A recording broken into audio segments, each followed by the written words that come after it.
High, আমি গৌরব চক্রবর্তী চলে এসেছি আজকে একটা নতুন ভিডিও নিয়ে। আজকের ভিডিওতে আমি তোমাদের সাথে কর্পোরেট কোম্পানিগুলো যেভাবে কর্মচারীদের বরখাস্ত করছে সেই নিয়ে কিছু আলোচনা করব এবং কি করলে তোমরা কর্পোরেট কোম্পানিতে কাজ পেতে পারো সেই নিয়েও তোমাদের একটা দিশা দেব। তো ভিডিওটা চলো শুরু করা যাক। তোমরা যারা কর্পোরেট কোম্পানির জবকে নিজেদের কেরিয়ার হিসেবে বানাবে ভাবছো, তাদের কাছে কিন্তু বড় অশনি সংকেত কিছুদিন আগেই এসছে। কারণ জানুয়ারি মাস তো আমরা সবাই জানি যে কর্পোরেট কোম্পানির ছাঁটাইয়ের মাস। 2025 কিন্তু তার ব্যতিক্রম হয়ে থাকলো, কারণ জুলাইয়ের শেষে কর্মচারী কিন্তু একটা বড় হারে কর্পোরেট কোম্পানি থেকে ছাঁটাই হয়েছে।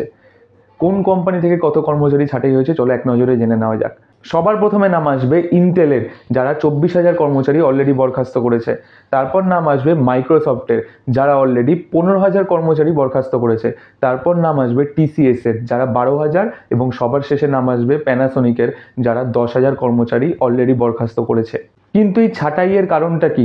ছাঁটাইয়ের কারণ হিসাবে ইন্টেল যেটা বলছে সেটা হচ্ছে কস্ট ডিসিপ্লিন। মাইক্রোসফট কি বলছে? মাইক্রোসফট বলছে রিস্ট্রাকচারিংয়ের জন্য ছাঁটাই করতে হচ্ছে। ইন্টেলের মতনই প্যানাসোনিকও কস্ট ডিসিপ্লিনের নামে কিন্তু ছাঁটাই করেছে।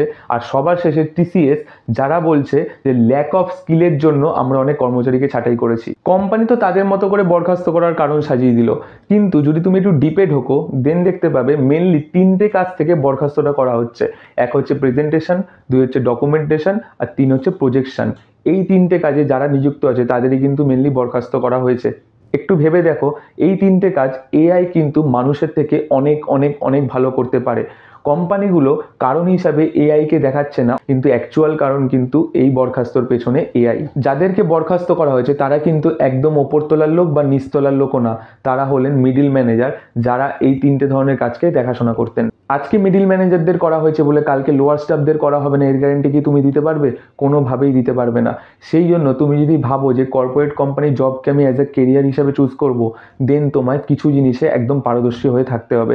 সেই জিনিসগুলো হলো, 1 নম্বর হচ্ছে এক্সেল তোমাকে জেনে রাখতে হবে, বেসিক প্লাস অ্যাডভান্স এক্সেল। 2 নম্বর হচ্ছে স্যাপ অপারেট কিভাবে করে সেটাকেও তোমায় জেনে রাখতে হবে। আর 3 নম্বর যেটা সব থেকে বেশি জরুরি, সেটা বর্তমানে হচ্ছে এআই রিলেটেড কোর্স তোমার কিন্তু করে রাখা অবশ্যই দরকার।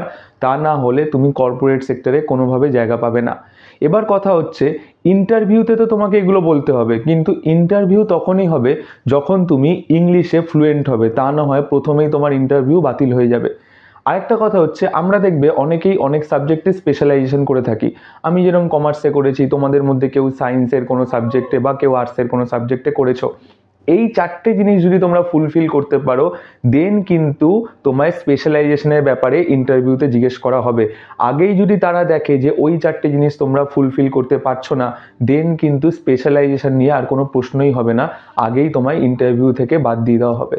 আশা করি এই ভিডিওর মাধ্যমে তোমাদের বোঝাতে পারলাম যে বর্তমানে কর্পোরেট কোম্পানিগুলোর অবস্থা কী, এবং এই কর্পোরেট কোম্পানিতে জব পেতে গেলে তোমাকে কি কি জেনে রাখতে হবে।